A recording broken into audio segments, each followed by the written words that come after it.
Hey folks, Lauren Riddick back again with our Homes and Loans podcast, making a positive difference through collaboration. And today you are in for a treat. My great friend and business partner, Matt Noll of Home&Stead. Matt's got an amazing career. He does a great job for our community and beyond. Home&Stead is a nationally recognized franchise for just what it says, bringing home. Bringing seniors or leaving seniors in their home where they can take care of themselves or have some help, anything that's non-medically related. But we're going to talk about a lot of cool stuff. Matt and Noll, thank you for coming in today, man. Thanks for having me. Good seeing you. Good to see you. I'm always still jealous. Looking forward to this. Well, I'm still jealous of that head full of hair, man. You're rocking it, brother. Yeah. I got a good stylist. It looks good. Yeah, plug that for who is your stylist? Your sister. My sister, Laura Riddick. Laura is an amazing artist and hair artist as well. So she can't grow mine. That's the only thing like for me. Like, mine's turning gray and turning loose. So, Yeah. That's how it goes. Well, Matt, man, I've been excited about this too. So I don't know where you were born and I don't know your roots. So, man, let's jump in and just start there. Jump into that. I'm the youngest of 7, born in Falls Church, Virginia. Okay. Alexandria Hospital was before Arlington Hospital was built, before Fairfax Hospital was built, if anybody is familiar with that area.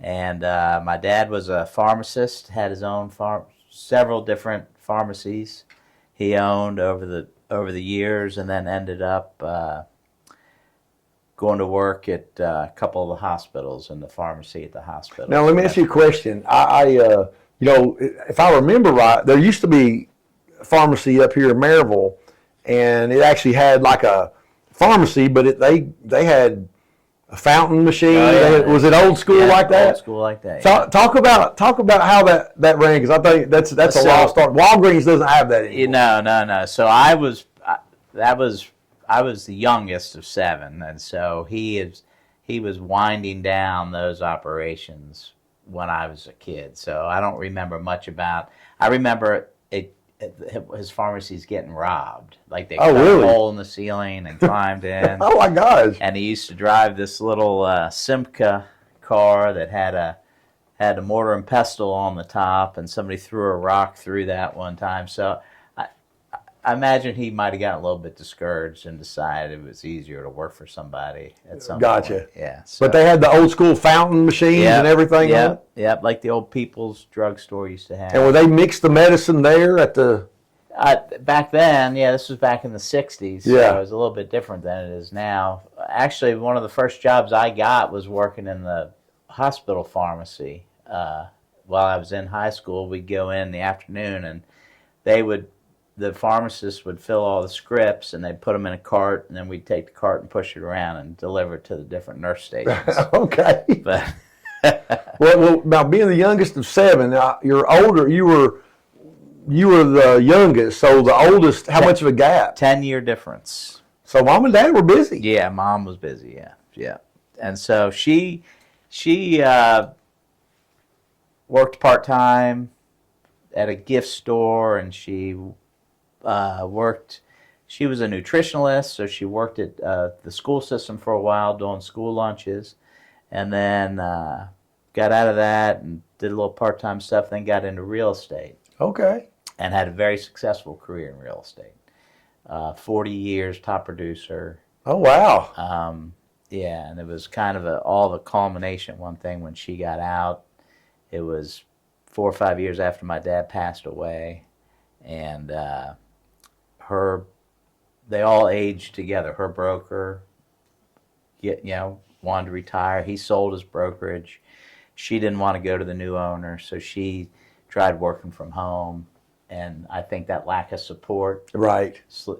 And then this was all around 2006, 2007, right before the collapse. And so she never really rebounded after that, so she decided. So she was working pretty recently, up in her later years. Oh yeah, she'll be 98 on Monday. 98. Yeah. That's awesome. So she probably stopped working 10 years ago. Now, was your childhood home, was it a home, or did y'all move around a lot? No, we were in they had that same house, so they moved a couple times into the house that I was born in. And she had that house for 30-some years. So was it more, I guess, with all the people in there, was it kind of like the Waltons as far as like bunk beds? And yeah, it was stacked. So there was 4-bedroom, 2-bath. Okay. And so we had 9 people in there. And more of a city lot kind of thing? No, Or you on a farm? Or? No, suburban, in between McLean and Falls Church. 3, maybe half-acre lot. We had a great neighborhood growing up, lots of kids. Tell me a good story. What's one of your earliest, when you think of that home, and 9 people growing up in it, what do you think of? Probably, like, I think of Christmas when I got my red tricycle. Okay. And the whole living room wasn't. Was it one of the American Flyer, like old school? Yeah, it had the stringers, tassels coming down, red handles, and the living room wasn't much bigger than this room here. So you can imagine a Christmas tree, a couch, TV, and 9 presents for 9 people. Yes. It was a complete disaster. Just paper everywhere, and we were simple. We just had white socks were our stockings, and they'd be filled with tangerines and walnuts. It was quite a modest upbringing. But that's good. Having that tricycle was probably the first new thing I ever got in my life. That's awesome, man. Because did you keep it? Everything was hand-me-down. So, no, I don't have it anymore. I was riding it down the neighbor's sidewalk, and I was trying to pop a wheelie to go down the steps, and the handlebars broke off, and I fell off the back. And it was. I think my dad said it was time for a bigger bike. And great neighborhood. Great lot of kids, hundreds of kids playing baseball in the street and all kinds of stuff. Mostly flashlight tag, and we would rubber band gun tag. All that hide and seek. Now, were you just a little rotten, being the youngest? Probably, yeah. I was. It was more raised by my siblings. My mom and dad were busy because they're hustling. Yeah, they're working and trying to keep a house, and so we had a lot of freedom, and with freedom comes mischief, and so we were able to find quite a bit of mischief. You're sitting, I know something just popped in your head, and of course this video is going to long outlast us, and we're probably past the statute of limitations. Yeah. Is there? You want to share one of those good stories that make you giggle? No. So we would ride our bikes from Falls Church to Great Falls Park, which was about 20 miles, and on double-lane yellow roads with no sidewalks. And our Stingrays take us an hour and a half, and we'd ride all the way down there. We'd climb out on the rocks over the waterfalls. 20 miles. Yeah, and nobody knew where we were. There was no cell phones. There was no GPS. Yes. Now, were you going with your friends or your family or both? No. Just my brother and our crew. Okay. 4 or 5 of us would get on our bikes and take off for the day. Like a Willie and the Chopper bunch, man. Yeah. And we'd be gone all day long, and they never knew where we were. That's good stuff.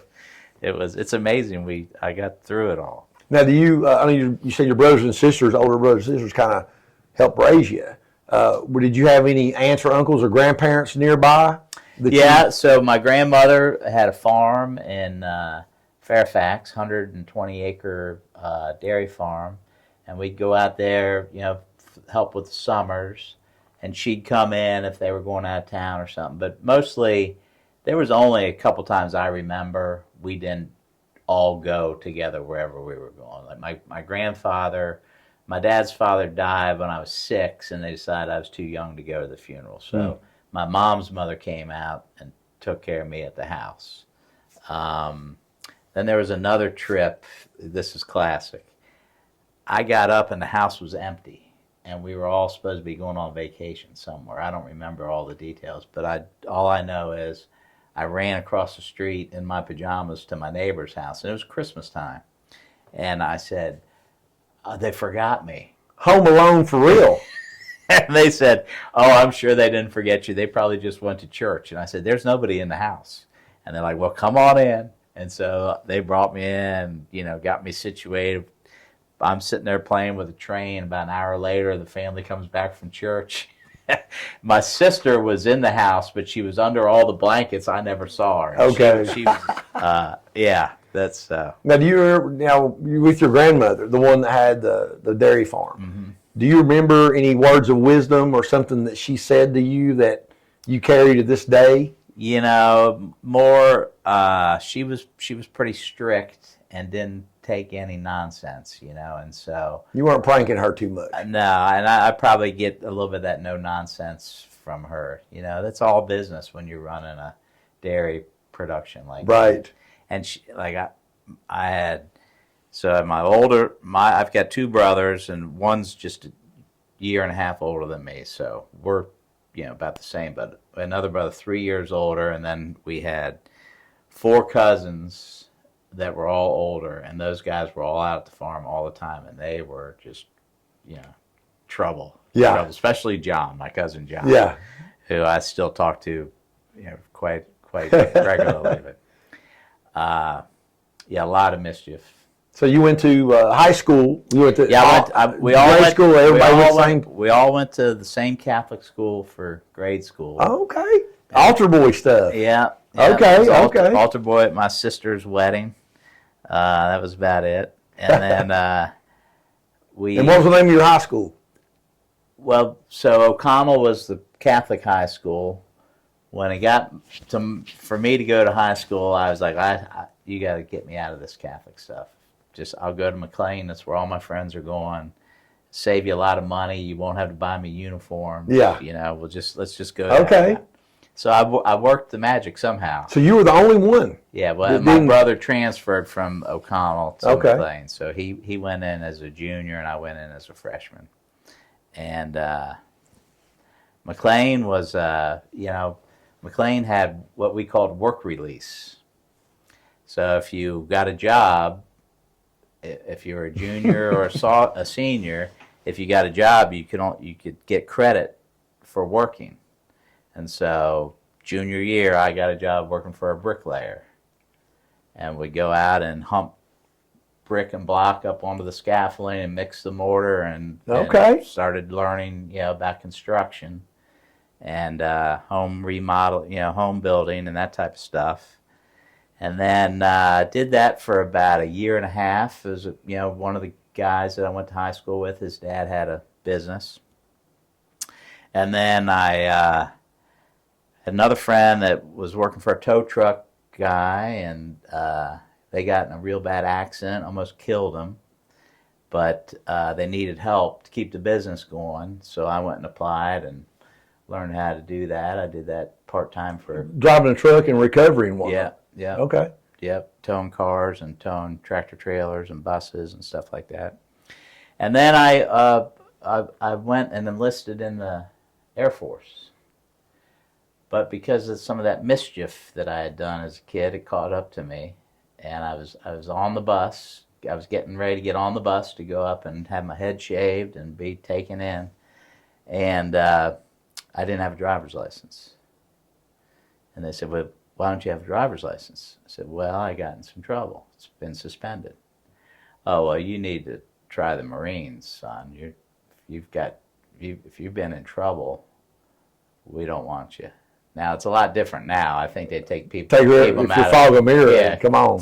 They take them now as an opportunity to stay out of jail. But right. Back then, it was a different era. So I ended up... another kid down the street, friend of mine, was going to computer school. He said, well, come on down here. So I went down there. And so that was one thing I didn't have, was a lot of direction. So I had to find my own compass, and it took me a while. But I got into that school. I did really good. I got out. I got a job immediately, and then went into... Would that be considered like a vocational school? Yeah, right? Yeah, it was Control Data Institute. So you learned on 70s stuff in the 80s. It was all completely irrelevant, but it was, if you could get through that school, it was 7 hours a day, 5 days a week, 8 months. Like you had to go in a tie, and it was just not playing around. Yeah, it was just preparing you for the workforce, really. Okay. And I got a job working on word processors, which was before the PC came out. Okay. Right? And so we'd go into a place like the IMF, all over DC. We had all the contracts. All the government agencies were using these things, and they would print foreign documents, for like Saudi Arabian embassy, and so you had these two-headed printers that could print English and different languages. Okay. You had to align the printers, and it was pretty neat. And then I ended up moving into telecom, and worked for a startup company called Northern Telecom. Well, they were growing. That wasn't really a startup at that time, but they were going into competing against the local exchange companies to provide private phone systems for businesses. So like you might have a voice going up against Ma Bell when they broke all that. Yeah, down. Ma Bell had the old key phones, right, with the push buttons. All those lines that came into those came from the central office, and then PBXs were basically a computer that you plugged all your phones into, and you only needed 10 lines from the central office based upon traffic. Everybody, not everybody's going to be on the phone at the same time, right? So I did that that was the one job I stayed at too long. I did that for 9 years, and I probably should have gotten out of 5 or 6 years in, but after that I got hired by a startup company to oversee the installation of those switches in apartment communities. Did that for a couple of years. That business failed, then another one started up. They recruited me up to Chicago. Same business model, but they were going to do resale. 5th person hired. It was a team of consultants. Consultants, right? They know how to talk about stuff, but they don't know how to get anything done. Yeah, they don't get their hands in it. Yeah. So they hired guys like me, and we built that company up to 800 employees. And sold it to, it was sold. You were number 5. I was number 5. Sold it as part of a merger that became Verizon. And I had wore many different hats in that 5 or 6 years. At the end, I was working in the revenue side of the business, trying to make sure we were getting all the revenue that we should have been getting, and we called it revenue assurance, and we paired it with quality assurance, and I took on reporting because it all, all ties together. All ties together. And several years after the merger, and we had all gone separate ways, I ran into the president of the company. He goes, Matt, I still talk to one of those kids that we hired from that college to come in, and they're still with Verizon, and they're still using some of the processes that you designed. And I was like, so what they did was they took that entire company and used the model that we built to do their FiOS deployment, which is nationwide fiber optic TV system. And so that's my claim to fame. Man, that's awesome. That's awesome. Well, listen, that's a great story. And it's been a journey. And Matt, we'll finish up our first segment here, and I'd love to. We're going to talk about how you got the vision for Home Instead, and I think we also, if I remember correctly, you had a run in the mortgage arena. Yeah, 18 years. Yeah, so that's going to be fun. Hey, folks, here with Matt and Noll, and man, we are looking forward to the second segment. Thank you for joining in, and if you'd like to look at many of our great interviews that we've had, just go to Homes and Loans Podcast on YouTube and subscribe, and we'd love to stay connected with you. Send in your comments, and we'll keep it coming. So we'll see you in just a moment. Decided to bring to you our Homes and Loans podcast series. It's something near and dear to my heart. I know it's going to make a positive impact in your life and someone that you know and care about. I encourage you to share this series with anyone that fits that description. I had the vision of bringing together like-minded people that are positive, that are forced for good, not evil, in different industries, different arenas of business, whether it's educators, entrepreneurs, attorneys, CPAs, financial planners, real estate professionals, and of course, mortgage professionals and beyond. This is just an amazing series. It's going to make a difference. And the idea is that we bring these folks together so that you can enjoy it and get something out of it. And we have 3 basic segments as our format. The first segment is where someone's from. Where were they born, and maybe some childhood memories that they carry to this day. Number 2, their business, how you might be able to reach them, maybe some tips and tricks that gives you a glimpse behind the curtain in what they do that can help you. And of course, how you reach them. And the third I'm really excited about because that's where the gold nuggets come in. Those nuggets that we all call on to get through adversity. We all face adversity. And we always ask the question, hey, how do you balance your professional and personal life? And we even ask a question, who would you have coffee with? Some historical figure. But the main crux of it is, how do we get through adversity? How do you look at the glass half full and not half empty? And so many other things.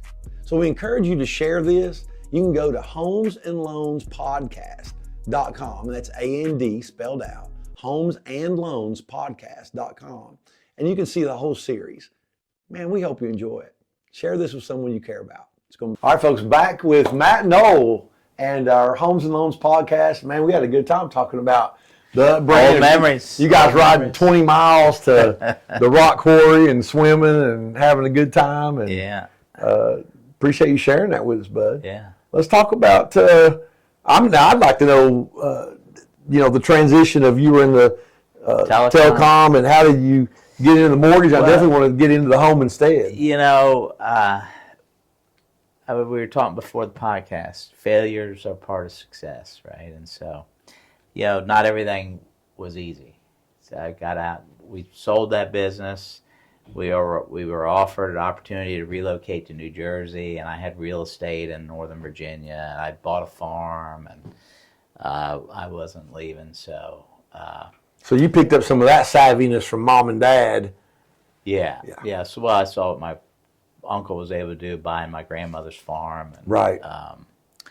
Unfortunately, he died young, much younger than he should have. But so I bought land in a location that was going to grow, and part of that, there was a series of failures too.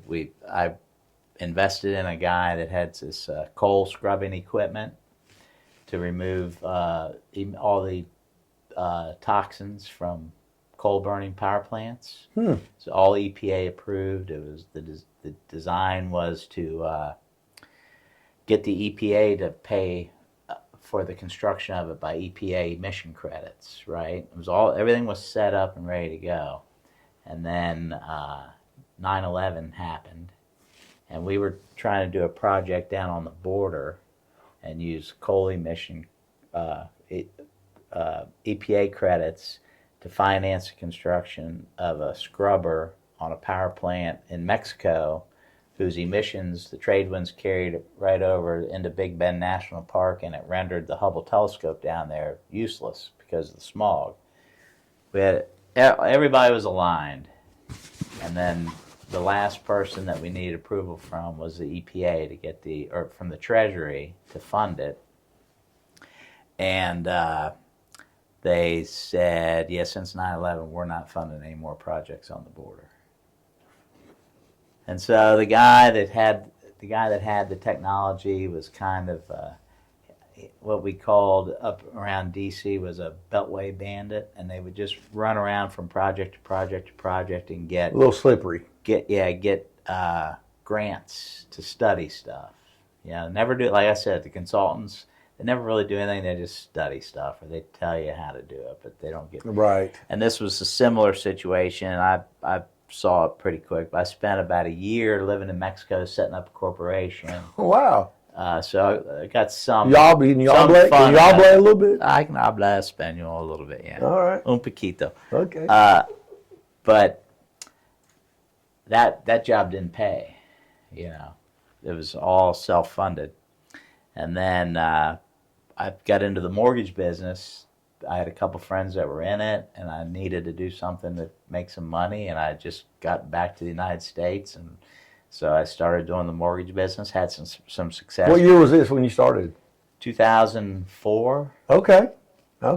2003, 2004. So there was about That's about 3 years. Yeah, 2 or 3 years before everything went crazy. Yeah, but when it went crazy, it was like Turn the lights like off. a refi boom. No, I did more business in 7 and 8, helping people out of the bad loans The arms that they were and in, getting them fixed and stuff. So those were the busiest years, and went through a couple different companies, and the last one was a startup, another startup. It was one of the guys from SunTrust went over to Fidelity Bank out of Atlanta, and then my boss's boss went there, and we took them from we started like from 0 to 50 million a month in mortgage business in like 6 months. Put them on the map, and they ended up selling that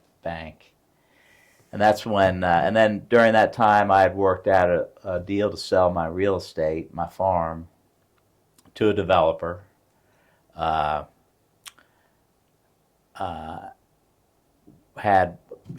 pocket full of money. Had some friends that were interested in the cannabis business. So we put some money together, applied for a license in Maryland to get a cannabis license. They asked me to be the GM, to come and help build the facility out and oversee everything. And I was really looking forward to that, right? That was my plan. Yes. And we didn't get the license. So I'd met one of the guys I'd worked with in the mortgage business, had invested in a cannabis company in Colorado. I brought them out because we had a bunch of money and they were looking for money. And my partners didn't want to be in a passive investment. They wanted to have an active management role. And these guys, they with their hands in it. Yeah, these guys wanted to maintain control. So, we went back and forth for a couple months, and whether I wanted to invest them or not. And I said, guys, this is taking you so long. Like, I don't know how you're ever going to get anything built. Right. So if you want my money, you need to hire me, and I'll come out and build a facility for you. So that's what happened. And my investment did not yield anything. I got paid for a year, for 2.5 years working for them. I got the first second-story hydrocarbon extraction lab in Colorado built and opened on the first inspection. Never happened before. The thing was state-of-the-art. I mean, just beautiful, just absolutely beautiful. But the management, you can only do one guy. Can't lead a horse water. One guy had complete control, and he was the wrong guy to have complete control. And mismanaged it and didn't allocate funds properly.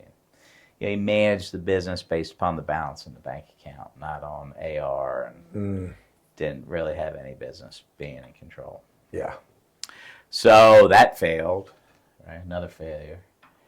So at that point, I started looking for a business to buy, because I felt like with the Verizon thing and with the being part of the Fidelity thing. All great experience, but it's time to get paid. Yeah, right. Started looking around. Made offers on a couple different businesses, a truck driving school, and this is, we were just talking about this earlier. What kind of, if you were going to want to buy a business, what would you tell somebody? And I said, research, because they're all different. Mm-hmm. I looked at a CDL licensing school that was like 40% profit margin. I looked at a nuts and bolts company. Nuts and bolts. Literally. Nuts and bolts, yeah. 30% margin. But the opportunity to do really high volume, I looked at a home care company up in Cheyenne, Wyoming. Now that guy, it was really pricey, right? And but he was making about $500,000 a year. And his margin was about 20%. And 50% of his business was VA. And he had just cracked the nut on VA, because the VA... He figured it out. Yeah, the VA had traditionally been difficult to process payments, and I was looking over his financials, and there were several years of lost revenue from the uncollectible debt from VA. And they've worked really hard to pay all those people. Like the VAs really turned it around, and so. But the secret was, use this company to get you set up and let them do the billing, and you'll get paid regularly. And so, we did a little bit of a dance, and I got them down on the price, and I got it to the point right. I thought it's going to be tight, but I got this was a franchise model it was a franchise Synergy home care, yeah. And I sat down at my computer. I was getting ready to write him an offer. And I guess there's a little backstory to this. Like, I'd never wanted to buy a franchise. My main interest was finding a mom and pop that I could go in and take my special skill set, which was, digging into the numbers, using data to drive decisions, finance side of it, right?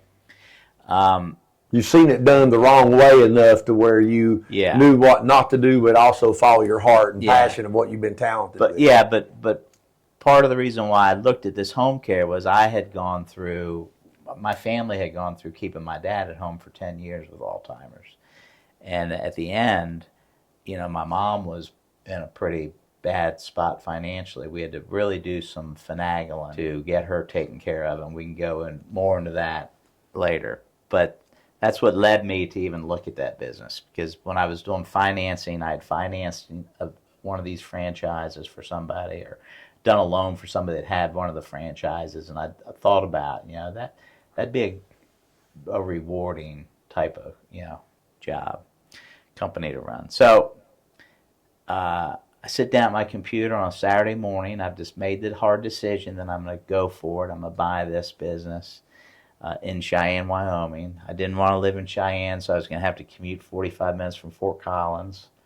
You were literally going to move. Oh, yeah, I was living in Denver. You weren't going to make it happen here. You were... No, I was living in Denver, and business was up in Cheyenne. Now I don't want to get to watch me, because folks, those of you that know me, I chase shiny objects like crazy. Our director, producer there, Big Joe, he gets on to me, but did you even know what Maryville, Alcoa was at this time? Oh, no. Okay, no, all right. No. So I sat down at the computer, and when my computer opened up, an email dings in, home care company for sale in East Tennessee. And East Tennessee was one of the areas that I was searching. Okay. So I've been searching Florida, I've been searching Tennessee, and was it because of you knew about the growth we were having, or mostly it was business friendly? Gotcha. Red state, not a lot of yeah. So I see this, and the price was 25% of what this other business was, and so your wheels start. No. I didn't even think. I wrote a check out. I took a picture of it. I scanned it into the computer. I opened up a letter of intent and reworded it from the one that I was going to send to Cheyenne, Wyoming, and reworded it for the one in Maryville. Okay. And I sent the letter of intent and a copy of the check to the broker. And when you do it through BizBuySell or with those business apps, you don't know who the broker is. You're just sending it to the broker, right? About 2 hours later, I get a call. Same broker that had the listing in Cheyenne had this listing in Maryville.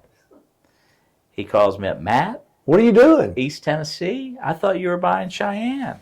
And I said, Patrick? East Tennessee? I thought you worked on the western part of the country. He goes, I work throughout the whole country, Matt. And he goes, but you know what? I think this is a good one for you. I'm gonna go ahead and I'm gonna get it locked down for you. How about that? So he tells me, what I need to do. Now I thought. Now, how long ago? Just so I can keep it in my brain. How long ago was this? It's 2 years and almost 3 years ago now. No, so Matt, listen. I just assumed you'd been there for 10, 15 years. No. Man, so you're still fresh to the area, man. I'm green, yeah. Okay, man. Yeah. Well, that's awesome. So, you're my only friend. Yeah, I know better than that. So, he says, so you got to get this done, and, don't dally. I go, look, I've signed the letter. Yeah, there's no less dally than that. I sent you a check. I'm gonna put the check in the mail to you. Just get the letter of intent signed, and we'll get it done. So we talked the next day, and he goes, I want to tell you how pissed off everybody is that I posted that. You must have got that the second it went live, because I've had 30 calls today on that franchise. I could have sold that 30 times over. You know, with a higher percentage. And I said, Patrick, that's why that's why I do what I do. Just worked out. Just good for you, man. It just worked out. So yeah, I had never been to Maryville. I came to Maryville in November to look at the business, and this was in the middle of COVID. That was my next question. Which, by the way, probably was even more better synergy, perfect timing, because at that point, boosted. No one wants to go to a nursing home at that time. It really became home care. Really became a thing. Paramount. Yeah. What a story, man. Prior to that, it was kind of reserved to, only people that had long-term care insurance and that type of stuff. But then that's who we catered to. We're private pay. But this business had no VA. Weren't even approved for VA. They had been at one time, but it was too onerous for them, and they let their certification slip. So I came in. The business was it was kind of run like a mom and pop. It had a single telephone line and no voice over IP. It still had a paper, fax machine. So I did my thing, right, with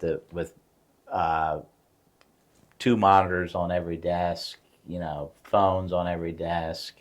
Got rid of all the cell phones. We were able to upgrade the whole technical infrastructure and pay a lot less each month and save a little bit of money there. But then it was like I had to learn the business. I'd never been in the home care business. And so I went out, and we had a girl call out one day, and the client needed help, and I went out. Jumped right in. And she was a great woman, told me some great stories about her life, and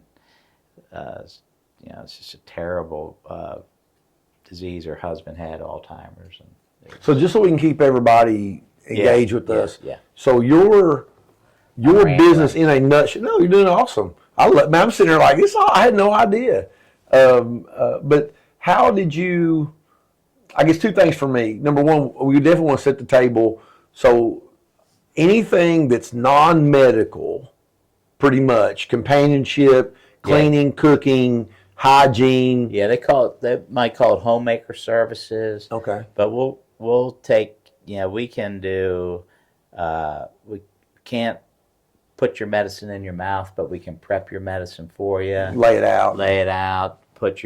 Do the pill boxes, whatever. We'll do meal prep. We can take care of somebody that's on a feeding tube,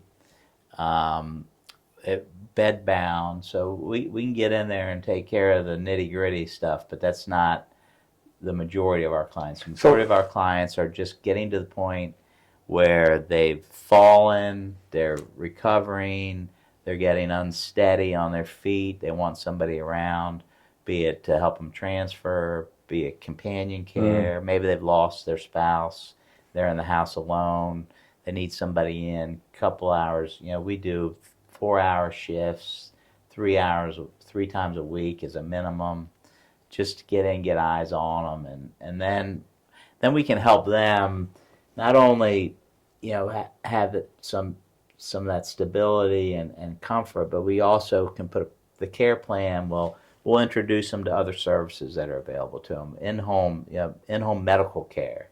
We have a great Blount Senior Care Partners here. Well, they're Senior Care Partners of Blount, Monroe, and Loudoun now.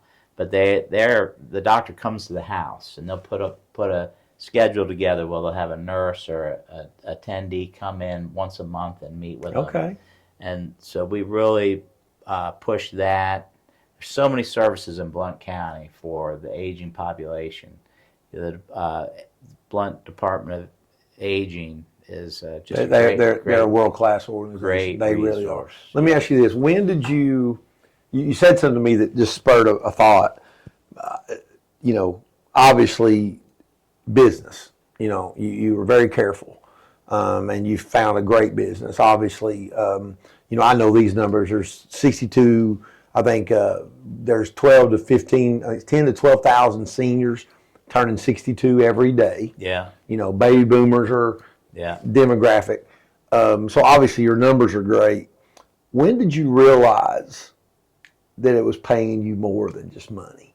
Because when you go and that person called in sick and you realize that what you're providing is a noble ministry of care. Actually, I think going out with that specific client. Yeah. Because she had a very interesting life from a child. She had Christ come into her life, and it knocked her down, and she it floored her. Like Paul, the road to Damascus, right? Yeah, and she told me that story, and I was just amazed. And you could sense the favor on her. Yeah, and I just felt that I don't know, I'm blessed. Yes. Yeah, this is more than a business. Yes. That's good. And so we and the girls that work for me, the team I have working for me, they are all in. I've never had, and I tell them this all the time. I'm blessed to have you all as employees, because I've never it's different. Who wants to go in somebody's house, complete stranger, and wipe their butt? I didn't even like doing it for my dad. Hey folks, I just want to take a moment and thank you for looking at our podcast. I hope you're enjoying it. We truly have enjoyed putting it together for you. And I want to take just a moment to talk about the Lauren Riddick team, Homes and Loans. My mortgage practice has been going around for over 25 years at the time that we're putting this together. And I'm so proud of that. We've been able to help clients and referral partners all over the country. Texas, California, Colorado, Washington State, Florida, everywhere in between. And of course, our beloved home here in the East Tennessee Smoky Mountains area. I love helping our clients. Whether it's a home or a loan, we'd love to help you. Now, my mortgage practice specializes in traditional forward lending, whether you need VA, FHA, rural development, conventional, we absolutely can help you. But I want to take a moment to talk about something near and dear to my heart, the often misunderstood, wildly popular home equity conversion mortgage, reverse mortgage. Now that's available for folks that are 62 years or better, for yourself or someone that you know that you care about, that needs to know about this amazing program. Whether you want to use it as a leverage point to give warm-handed gifts instead of cold-handed gifts, live more independently, and make sure that you're not burdening your family, or just put together a line of access that you can use for down the road that has unbelievable benefits. Love to share with you more about this amazing program. And just in short, how cool would it be to have an optional payment that did not have to get paid back until up to 1 year after you pass away, or up to 150 years of age? It'd be pretty cool. Therefore, letting the house owe the debt and not you.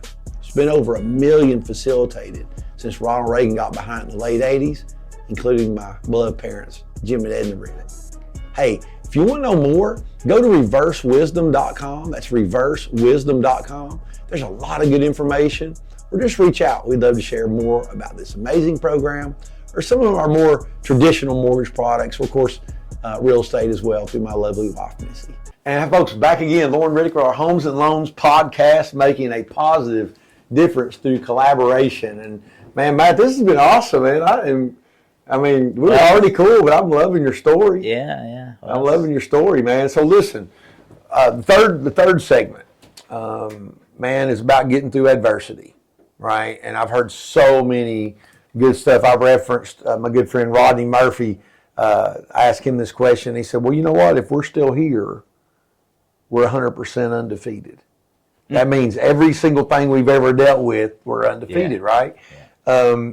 But through businesses and different things, when you are facing that adversity, what's that thing inside you? Because you could have, quit and gone another direction, but you've had that entrepreneurial spirit that just would not die. Yeah. What do you attribute that to? Yeah.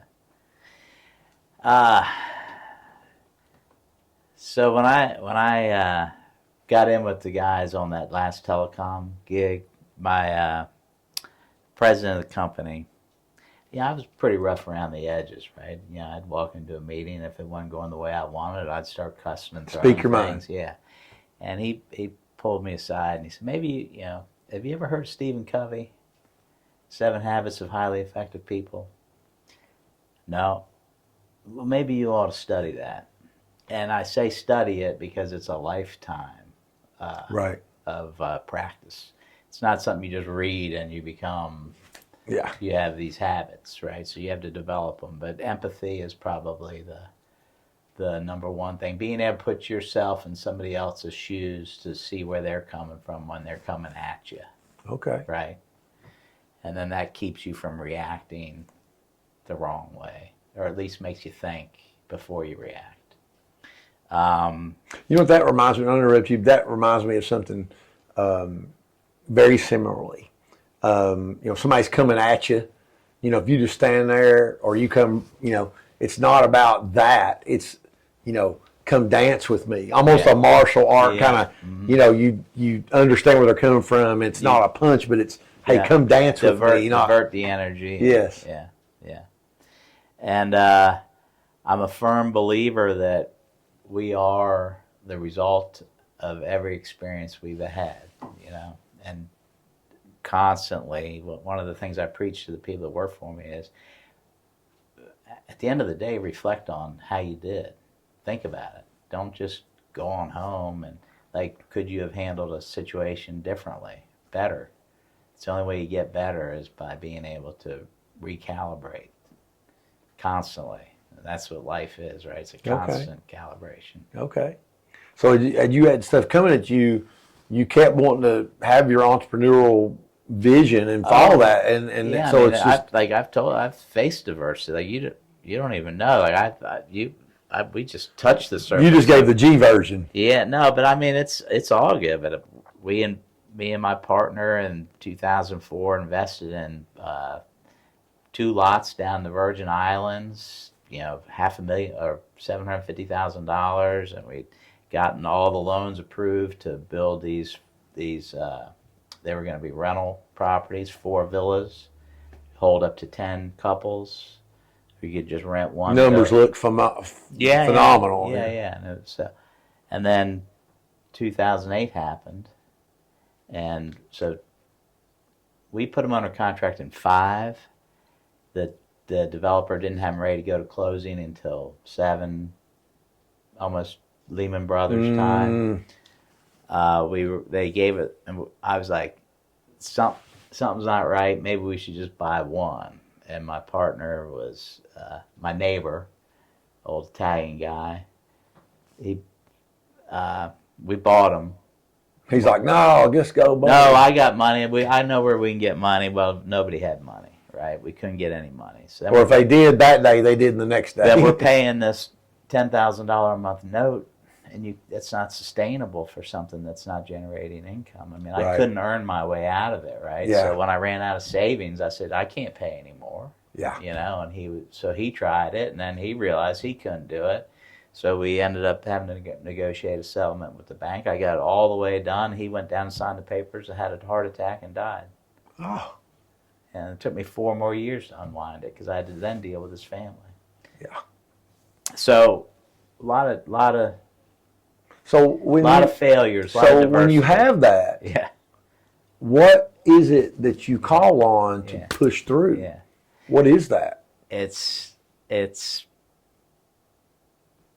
to me, the only thing that means anything to me is keeping my word. It's like your word is your bond. Right. And I made a commitment to that bank. I made a commitment to that guy's family. I made a commitment to him. And I, like you. And you continue to make. You can take my word to the bank. Yeah. And you continue to have that because your employees count on you. You tell families that we're going to be there. We're going to take care of you. Yeah. We're going to take care of your loved one. Yeah. And that, I think we definitely have some synergy there, Matt. Yeah. I understand that. Yeah. I mean, that's So you just if you don't do what you say you're going to do, to me, you're nothing. Right. I mean, it's just that's really the core. Is a little about that from your grandmother on the dairy farm? Oh yeah. Good stuff, man. Yeah. Well, let me ask you. Before we shut it down, I want to ask if there's 2 or 3 questions more, but if there's anything that when you think about, where you've dealt with that adversity and you pushed through, at least to this, we're both still young fellas, got a lot more left to do. Yeah. But up until this point, what are you most proud of? What are you most thankful for or proud of that you've been able to climb the hill? Yeah. That's a good question. Like, I don't have that answer right off the top of my head. We used to do this thing. We would have a team building, and you'd have to say what's one of your greatest accomplishments. Mine is learning how to fold a fitted sheet. Okay. And deal with. Can you bounce a quarter on it, man? Deal with stuff with humor, right? Try to keep it light. And I think probably my greatest accomplishment is just learning how to stay positive, being an optimist. Nice. Now, we've asked a lot of questions. You've been so great in sharing yourself, and I appreciate that. I want to ask you, what question have I not asked you that I should have? Or what would you like the folks out there to know about Matt, or something you want to say out there to inspire, or just something that comes to mind that you'd like for them to know? I want you to think about that, and we'll end with that. But I want to ask you, if you had a chance to have coffee with a historical figure, who would that be? Yeah, I think it'd be Ronald Reagan. Okay. Ronnie, huh? Before he got dementia. Okay. Yeah. Okay. Yeah. What would you want to talk about? Well, what a fantastic life story he's had, right? I love the old Western Channel, and every now and then you'll see one of his Westerns come on. And then, the California politics, and then becoming the president, and, getting Gorbachev to tear down that wall. I mean, President Gorbachev, tear down that wall. I'm so glad you said that. So I'm a big Tony Robbins disciple. Okay. I've been to see Tony live 2 or 3 times, okay. And he talked about Ronald Reagan, and he said he was an expert at changing someone's state. And it was when Gorbachev and Gorbachev or whatever, and Reagan, the Cold War, right? Yeah. And they were at an impasse. They were just. I mean, we were at an impasse for 30 years. Yeah, like this. And he said what he did is he said, "Hey, let's go for a walk, Gorby, baby. Right? Let's go for a walk." Yeah. And they walked through the garden of the White House or somewhere where they were, Camp David or wherever, and that's where they made the deal. Huh. And they were able just to walk man and man, human and human, and not, right. Soviet and United States. You know what I mean? And so I love that. Yeah. So anything in particular that you'd want to talk to him about? Oh, I just want to hear his stories and how he made that shift, right? Because it's almost like being a shapeshifter. Yeah. And I look at tow truck driving, telecom operations guy, finance guy, caring for seniors. I mean, if there's anything that you can be anything you want to be in this country, and you just have to have the wherewithal to manage yourself properly. And look, I am no angel by any means, right? Like I've this coming here and taking on this company has really just somehow calmed me down to the and the girls the girls in the office are like, is it Matt or Matthew coming in here today? Because some days, if especially when the moon gets full, right? Yeah, or we get a bunch of call outs and we couldn't cover a shift. I come in, I ask for why. What are you doing about it? Yeah. And the one approach I've taken with this business is the girls that work for me, they run the business. I own it, but they run Your partners. it. Yeah. Yeah, and they get, give 'em, I kind of look at it as a proving ground for them. I'll give them any opportunity that they want to take, and then I'm mentoring and coaching, and I don't just stick them in a seat and expect them. And if they have input, they own it. Yeah. Right. Yeah. And so yeah, when we're going to change something, we try to get together in a round table and come up with a process.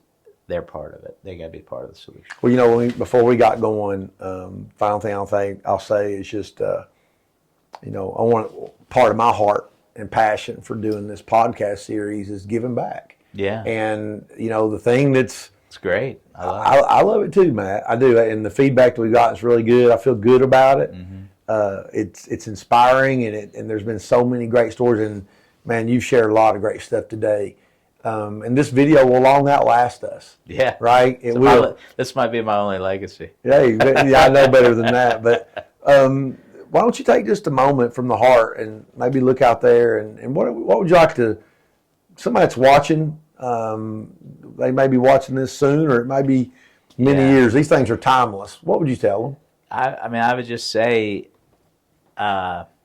you may not know who or what you want to be at this time, but focus on coming from the heart. Focus on yourself. Always getting better. You can always be better, and you do that by reflecting on your day's activities. You do that by being grateful for a good meal. You try and make every interaction with a person something positive. And keep working, because you can get better. And I don't think we're ever as good as we can be. That's awesome. So, Matt, Noll, love you, man. Yeah. Thank you. All right. Awesome stuff.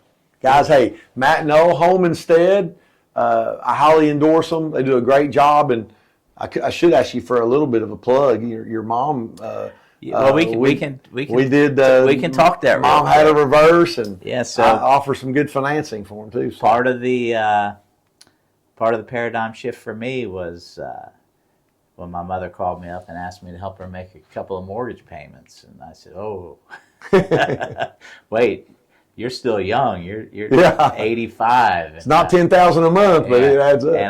And I maybe not everybody in my family was in a position to help carry the load. So we sat down, we looked at her, she had a big house and had some equity in it. So we were able to sell the house, use a reverse mortgage to buy a new house with no debt. And it had an apartment in the bottom of it, so we could generate some income. And then we had a couple $100,000, maybe $150,000 or something left over that we bought some annuities with. So she had a stream of income coming in. And my mother liked to spend money. She made money. She made a lot of money, but she spent a lot of money. Yes. And I was like, "Mom, you got to live on a budget." What's a budget? Basically, yeah. And so, a great success story is when we did this, she didn't, there was no money in the bank, right? She had fixed income coming in, about $40,000 a year, plus her Social Security, no house payment. And I think the latest I heard was she saved up over $120,000. And she's going to be 98. Monday, and so she's... Happy birthday, Mama Noll. So when I ran the numbers on this, because I'm a data guy, right? And it was like, if you took a $2,000 a month house payment, and or $2,000 a month house payment, that the $200,000 that you have lasts about 10 years, right? Mm-hmm. Well, we did this in she was 82 or 83 when we did this. So she's lived 15 years. So she's outlived both the investment in the annuity. She's gotten more out of that annuity than she put in, and she's outlived what we put into the house to buy the house. She's outlived what that would be if it was extrapolated out in mortgage payments by 30-40%. So I think she gets a lot of enjoyment out of that too. Well, Knowing she beat the she did a great job raising her baby boy, Matt. Hey, Matt, thank you. Appreciate great it. job. Hey, I encourage y'all to get with Matt and his team. They'll do a great job, and hopefully that you all will be blessed by seeing this episode as several others. But great job, Mr. Noll. Appreciate it. Good deal. Appreciate it.